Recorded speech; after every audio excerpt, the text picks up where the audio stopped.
నమస్తే వార్తలకు స్వాగతం వివరాల్లోకి వెళితే శ్రీ సత్యసాయి జిల్లా పుట్టపర్తిలో జరగనున్న సత్యసాయి బాబా శత జయంతి ఉత్సవాలకు భారత ప్రధానమంత్రి నరేంద్ర మోడీ రానున్న సందర్భంగా ప్రధాని పర్యటన సమన్వయ అధికారి వైద్య ఆరోగ్య శాఖ కమిషనర్ వీరపాండ్యన్ పుట్టపర్తిలో పర్యటించారు.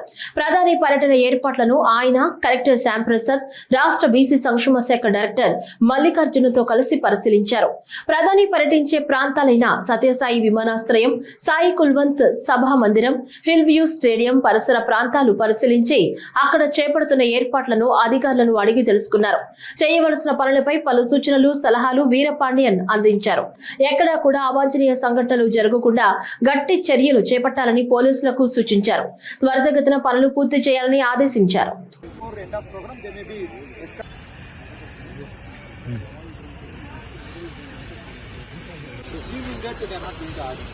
They are not adding, our headache will go. Only 20 part of that.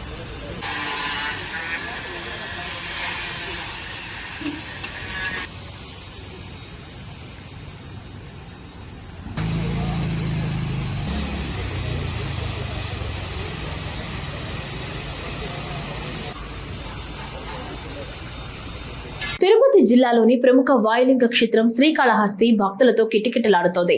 శివుడికి ప్రీతిపాత్రమైన కార్తీక మాసం సందర్భంగా వాయులింగేశ్వరుడి ఆలయంలో ఆధ్యాత్మిక శోభ సంతరించుకుంది. కార్తీక మాసం 4వ సోమవారం సందర్భంగా పెద్ద ఎత్తున భక్తులు స్వామి అమ్మవార్లను దర్శించుకుంటున్నారు. శ్రీకాళహస్తి ఆలయ ఆవరణలోని కాశీ విశ్వేశ్వర స్వామి ఆలయం నందు ఏర్పాటు చేసిన ప్రత్యేక ప్రదేశంలో వేకువజామున భక్తులు కార్తీక దీపాలు వెలిగించి మొక్కులు తీర్చుకుంటున్నారు.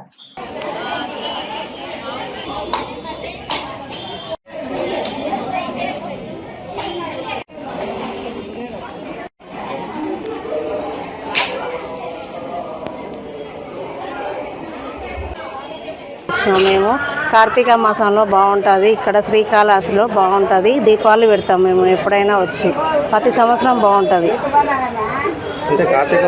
360 దీపాలు ఎందుకు వెలిగిస్తారని సంవత్సరానికి ఒకసారి ఇక్కడ బాగుంటుందని వెలిగిస్తాము. ఇక్కడ స్వామిని, శ్రీకాళహస్తిలో స్వామిని మంచిగా దర్శనం చేసుకుంటాము. బాగుంటుంది. ఇక్కడ ప్రతి వాళ్ళకు వచ్చిన వాళ్ళకు బాగుంటుంది ఇక్కడ శ్రీకాళహస్తిలో. పశ్చిమ గోదావరి జిల్లాలో ప్రముఖ పంచారామ క్షేత్రమైన భీమవరం శ్రీ ఉమా సోమేశ్వర జనార్దన స్వామివారి దేవస్థానంలో భక్తులు పోటెత్తారు. కార్తీక మాసం 4వ సోమవారం కావడంతో శ్రీ సోమేశ్వర స్వామివారికి పంచామృత ఫలోదక సుగంధ ద్రవ్యాలతో విశేష అభిషేకం నిర్వహించారు. అమ్మవార్లకు అర్చనాధికారులను ఆలయ ప్రధాన అర్చకులు చెరుకూరి రామకృష్ణ శర్మ నేతృత్వంలో నిర్వహించారు. కార్తీక మాసం చివరి సోమవారం కావటం వల్ల ఉదయం 3 గంటల నుంచే రాష్ట్ర, జిల్లా నలుమూలల నుంచి అధిక సంఖ్యలో వచ్చిన భక్తులు స్వామి అమ్మవార్లను దర్శించుకున్నారు.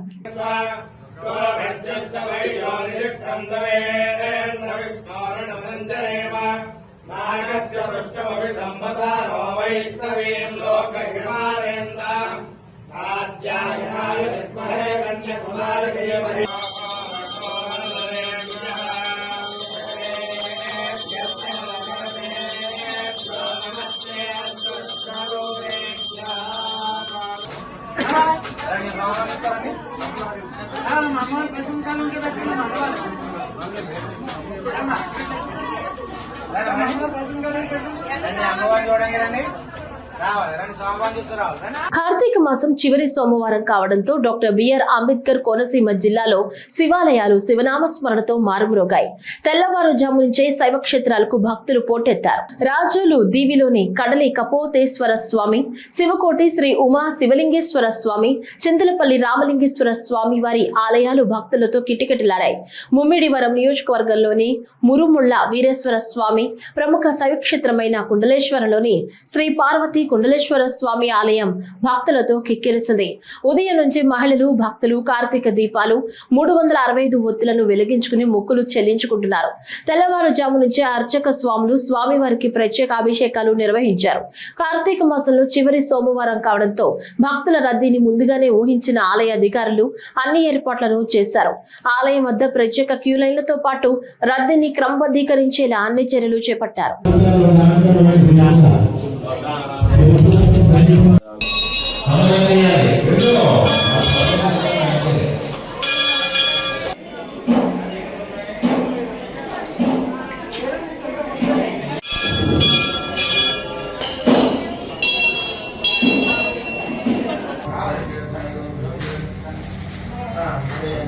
समर्पयामि आवाहनं समर्पयामि पावयोः पाद्यं समर्पयामि स्तयोः अर्घ्यं समर्पयामि गाजनं समर्पयामि शिरसस्नापयामि स्नानं समर्पयामि स्नानानन्तरं शुद्धाचमनं समर्पयामि ओम नमः भगवते ध्रुवाय ओम नमस्ते द्रवण्यवरमे नमः नमस्ते शरणे वाहुं शिवं भगवते नमः दिवाजरव्याय दोदयानो दुम्यः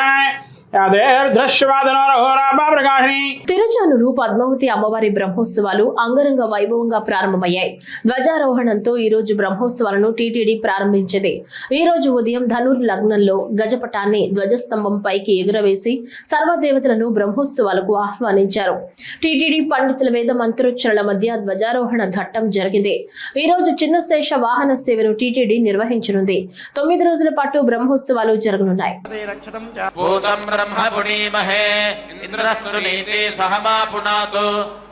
వంటి ఆ ఐరావత గజధ్వజాన్ని చక్కగా ఆ ధ్వజ స్తంభం శ్రీ వెంకటేశ్వర భక్తి ఛానల్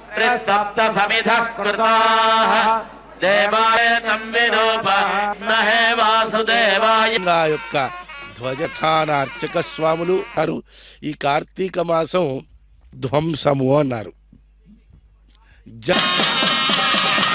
ధూమ్రవర్ణం రౌద్రఖేటనటనం యజుర్వేద స్వరూపం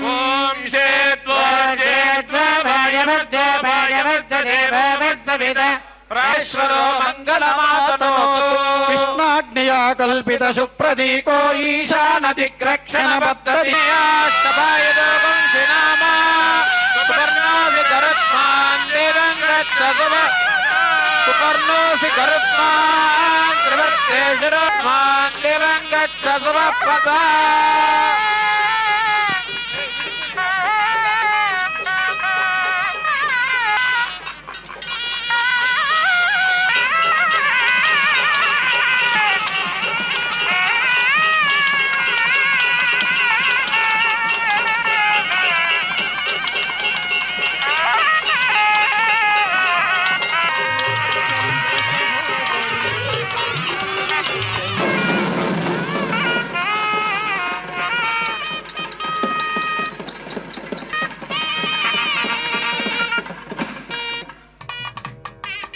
తిరుచానూరు పద్మావతి అమ్మవారి కార్తీక బ్రహ్మోత్సవాలకు ఆదివారం రాత్రి శాస్త్రోక్తంగా అంకురార్పణ జరిగింది.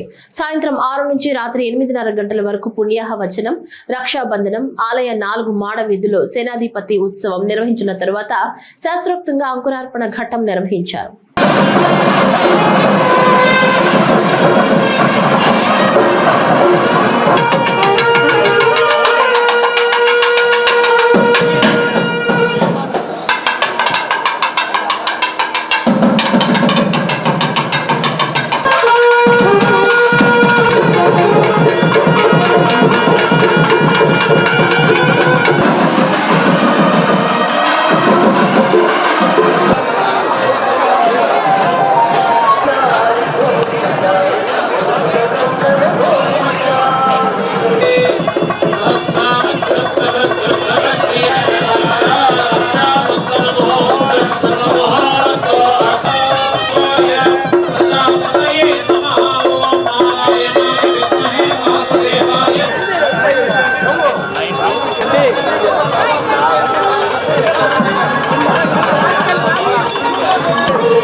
దీక్షలు విరమణ 2025 సందర్భంగా చేయబోయే ఏర్పాట్ల గురించి ఆలయ ధర్మకర్తల మండలి చైర్మన్ వర్రా రాధాకృష్ణ, కార్యనిర్వహణాధికారి వికే సినా నాయక్ సంయుక్తంగా ఆలయ అధికారులు సిబ్బందితో సమావేశం నిర్వహించారు. మహామండపం 4వ అంతస్తులో జరిగిన సమావేశంలో వైదిక కమిటీ, ఇంజనీరింగ్, ఫెస్టివల్, అన్నదానం, ప్రసాదాల తయారీ, ప్రధాన ఆలయం అధికారులు డిసెంబర్ 4న జరిగే కలశ జ్యోతి ఊరేగింపు కార్యక్రమం విజయవంతం చేయాలని, దీక్ష విరమణ సందర్భంగా భక్తులకు ఎటువంటి ఇబ్బంది లేకుండా చర్యలు తీసుకోవాలని, ఇరుముడి పాయింట్లు, హోమగుండాలు ఏర్పాటు, అన్న ప్రసాదం, లడ్డూ ప్రసాదం నెమ్మదిగా భక్తులకు ఏర్పాటు చేయాలని చైర్మన్ బొర్రా రాధాకృష్ణ కోరారు. దర్శన క్యూ లైన్లు, మంచినీరు ఏర్పాటు, మెడికల్ క్యాంప్స్ ఏర్పాటు, గిరి ప్రదక్షిణ మార్గం, కేశఖండనశాల, భక్తుల పుణ్యస్నానాలు ఏర్పాటు సరైన రీతిలో జరగాలని, మైక్ ప్రచారం, ఉచిత బస్సు నిర్వహణ ప్రణాళిక ప్రకారం జరగాలని ఈవో సీనా నాయక్ ఆదేశించారు. లేకపోతే లేదని చెప్పండి, లేదా 4వ తారీఖు కలిసి జ్యోతితో స్టార్ట్ అవుతామని చెప్పండి. ఒకసారి మీరు చెప్పండి ఏమేమి ఉంటాయి. ఇవాళ కార్తీక సోమవారం, ఆఖరి సోమవారం నుండి మధ్యాహ్నం 2:30 గంటలకి మనకి శివాలయంలో లక్ష్మీ నిర్వాచన. మన కడప స్వచ్ఛ కడప కార్యక్రమంలో భాగంగా ఎమ్మెల్యే మాధవిరెడ్డి మాసాపేట ప్రాంతంలో పర్యటించారు. అక్కడున్న పారిశుద్ధ్యాన్ని పరిశీలించిన ఎమ్మెల్యే అధికారులకు పలు సూచనలు చేశారు. కడపను క్లీన్ కడపగా మార్చాలంటే ప్రతి ఒక్కరికి సహకారం అవసరమన్నారు. శానిటేషన్ విషయంలో గట్టి చర్యలు తీసుకుంటున్నామన్నారు. అలాగే ఇంటింటికి వెళ్లి ప్రజల సమస్యలను అడిగి తెలుసుకున్నారు. ఈ కార్యక్రమంలో వివిధ శాఖల అధికారులతో పాటు వార్డు సచివాలయాల సిబ్బంది పాల్గొన్నారు. మన కడప స్వచ్ఛ కడపలో భాగంగా తెలుగుదేశం పార్టీ శ్రేణులంతా మాసాపేట జంక్షన్ నుంచి మాసాపేట క్వార్టర్స్ లో మొత్తం చూడడం జరిగింది. ఈ సందర్భంగా శానిటేషన్ సంబంధంగా ఉన్న సమస్యల్ని నోటిఫై చేయడం జరిగింది. సచివాలయ సిబ్బందితో కానీ అలాగనే కొన్ని చోట్ల ట్రాన్స్ఫార్మర్స్ కింద లెవెల్లోగా ఉండి ప్రజలకు ఇబ్బందికరంగా ఉన్నాయి. వాటి మీద ఫెన్స్ వేయడం కానీ హైట్ లేపడం మీద ఎలక్ట్రికల్ డిపార్ట్మెంట్ కూడా తెలియజేయడం జరిగింది. వాళ్ళని కూడా ఆ యొక్క కరెక్షన్ కూడా చేయడం అని చెప్పడం జరిగింది. ఈరోజు కూటమి ప్రభుత్వం అధికారంలో ఉంది. ఇక్కడ తెలుగుదేశం పార్టీ వ్యక్తి గెలవడము, ఇందులో భాగంగా మన కడప స్వచ్ఛ కడపను ప్రధాన భూమిక తీసుకొని పని చేస్తా ఉన్నాము. మన వీధులు శుభ్రంగా ఉంటే మన ఆరోగ్యాలు భద్రంగా ఉంటాయి. So that is the main motive తో పనిచేస్తా ఉన్నాము. కడప ప్రజల యొక్క ఆరోగ్యాలు, వాళ్ళకు పరిశుభ్రమైన వాతావరణము, సరైన లైఫ్ స్టైల్ ఇచ్చే విధంగా పార్టీ పనిచేస్తా ఉంది. ఇక్కడ ఉన్న ప్రతి ఒక్క తెలుగుదేశం పార్టీ కుటుంబ సభ్యులు అందరూ పనిచేస్తున్నారు. మాసాపేట డివిజన్ ఇన్ఛార్జ్ కానీ బూత్ ఇన్ఛార్జ్ కానీ అందరూ దీంట్లో కార్యక్రమంలో పాల్గొంటున్నారు. అలాగనే సచివాలయ సిబ్బంది కూడా పార్ట్ ఆఫ్ ద ప్రోగ్రాము. అలాగనే వివిధ డిపార్ట్మెంట్స్, ఎలక్ట్రిసిటీ కానీ హౌసింగ్ కానీ ప్రతి ఒక్కరూ వచ్చేసి ఈ యొక్క ఎక్కడికక్కడ సమస్యలను వాళ్ళను ఒక 1 వీక్ 10 days టైం ఇచ్చేసేసి వాటిని రెక్టిఫై చేసేసి మళ్ళీ రివర్ట్ బ్యాక్ అయ్యే విధంగా పనిచేస్తున్నామని తెలియజేస్తున్నాం. కేంద్ర ప్రభుత్వ ఆదేశాల మేరకు చిత్తూరు పరిధిలోని పాఠశాలల విద్యార్థులకు ఆధార్ నమోదు ప్రక్రియ చేపట్టామని చిత్తూరు అసిస్టెంట్ పోస్ట్ మాస్టర్ ఏవి భాస్కర్ తెలిపారు. గ్రామ వార్డు సచివాలయాల శాఖ ఆధ్వర్యంలో ఈ నెల 26వ తేదీ వరకు పాఠశాలలో మరో విడత ప్రత్యేక ఆధార్ క్యాంపులు నిర్వహించాలన్న ప్రభుత్వ ఆదేశాలతో చిత్తూరు పరిధిలోని పాఠశాలలో పోస్టల్ శాఖ వారు ఆధార్ క్యాంపులు ప్రారంభించారు. ఈ సందర్భంగా అసిస్టెంట్ పోస్ట్ మాస్టర్ ఏవి భాస్కర్ మాట్లాడుతూ విద్యార్థులకు ఆధార్ నమోదు అన్ని పాఠశాలలు నిర్వహిస్తున్నట్లు తెలిపారు. 7 నుంచి 14 సంవత్సరాల పిల్లలకు ఉచితంగా ఈ సేవలు అందిస్తున్నామని, ఆధార్లో సవరణల కోసం నామమాత్రపు రుసుము చెల్లించాలన్నారు. పిల్లలతో పాటు ప్రజలకు కూడా అవసరమైన ఆధార్ ప్రక్రియ పూర్తి చేస్తామని, ప్రజలు ఈ అవకాశాన్ని సద్వినియోగం చేసుకోవాలని కోరారు.